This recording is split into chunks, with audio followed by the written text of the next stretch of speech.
Hello friends, and welcome to my today's lecture, that is the second part of a note on Wallace Stevens. Friends, in my last lecture I had spoken about Wallace Stevens as an American modernist poet.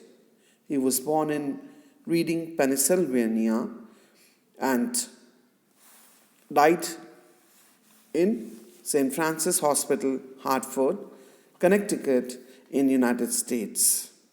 I had also mentioned that he had won the Pulitzer Prize for Poetry for his collected poems in 1955 and also the National Book Award for Poetry and the Robert Frost Medal. I had also spoken about Wallace Stevens as a master stylist, employing an extraordinary vocabulary and a rigorous precision in crafting his poems. I had also mentioned something about his family life, as his father being an attorney and a mother being a teacher, and also as to Wallace Stevens beginning his unsuccessful career in journalism at the New York Tribune before enrolling at the New York Law School and entering a partnership with Lyman Ward. I had also mentioned Stevens' marriage with Elsie and his daughter Holly. Today I'll be talking about the remaining part of his short note. Now, Wallace Stevens, as I had mentioned, that he had produced a second play, Carlo Among the Candles, in 1920, which was first in Milwaukee and then at New York's Neighborhood Playhouse. And because of that, in spite of producing this, he had discounted drama as a part of his life's work. And before getting his own poems collected in a volume, he had contributed for anthologies for nearly 10 years. And all his poems have come out in a collection named Harmonium, which was published in 1923 with the help of a critic and a publisher. Now, and which hardly got him any royalties.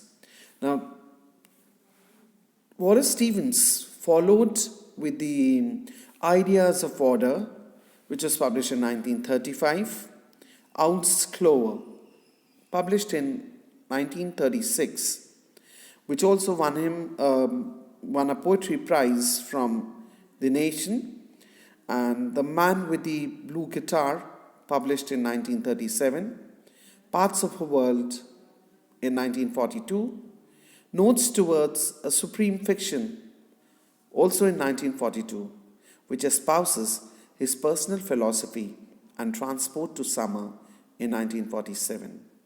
Now his two collections, the Auroras of Autumn, published in 1950, and The Necessary Angel, published in 1951, earned him the Bollingen Prize, a National Book Award, and a gold medal from the Poetry Society of America.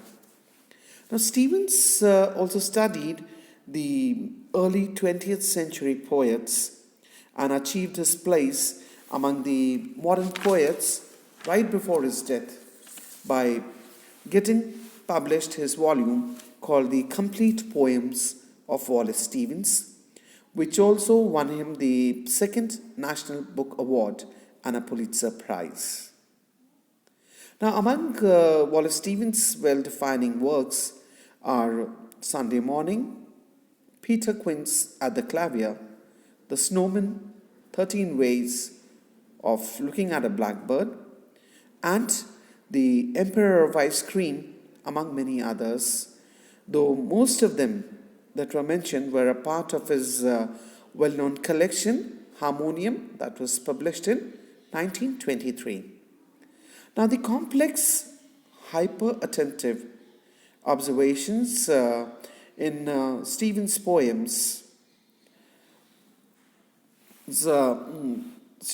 garnered some immediate praise from fellow poets, but many critics dismissed his work and its tendency to exclude the realm of reality in favor of the nuanced mental experiments.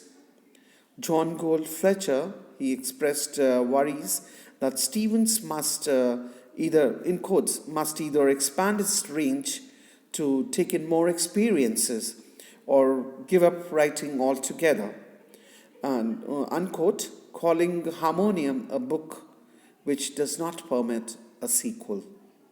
Now, here's another masterpiece. The Idea of Order in Key West was contained in his second book, and Key West was a locale or a place to which Stevens first traveled in 1922 on a business trip, and where he could return many times until 1940s, writing ideas from his travel. Now, he achieved a host of late career accolades and began succumbing to cancer in 1955. A chaplain in Stevens Hospital had reported that Stevens was converted to Catholicism on his deathbed, and a claim which was staunchly rejected by his daughter Holly, and was made dubious by the lifelong theme in Stevens' poetry of finding new rationality in what he saw as a post-theological modern age.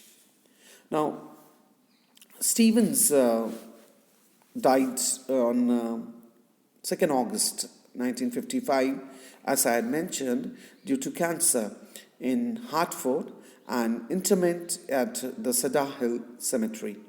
Now, the eulogies linked the second half or the two halves of his life, informing the startled colleagues of his importance to the 20th century American literature.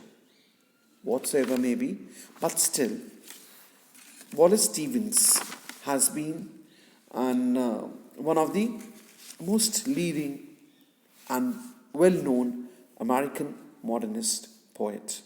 That's all for now, friends. I'll be coming up with more lectures of mine. Till then, goodbye and thank you, friends.